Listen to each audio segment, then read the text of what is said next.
The car is a brilliant and useful tool when you're going 60 miles an hour down the road, getting from one place to another.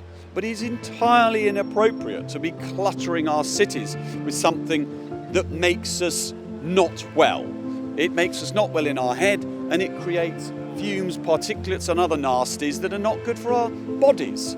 I think about the fact that I'm living in a city where I'm constantly surrounded by fuel and pollution, which has not been great. I've had that since I was 7 years old, so to be somewhere that would be car-free would be amazing. It means that the air is going to be clearer, which means people are going to have a much better health, and it's just going to be a nicer place to live. The cost of living crisis is making people think twice about driving and hopefully making cycling a lot more appealing to people. And the more people that see it, the more it becomes normalised, and therefore the more bike lanes you get and the more the cycle extends. Hopefully with more cyclists on the road, that gives other people the impetus to give it a go. I've cycled for the last 12 years. It's the element of freedom and enjoyment that I get from it.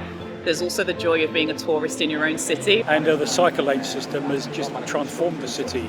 We've lived through all our lives, and it's just amazing the change. A lot of the cycle infrastructure is back streets and places that you wouldn't normally go, so it's quite interesting. There'll always be times when a car is the most appropriate mode of transport, but in truth, those are very few.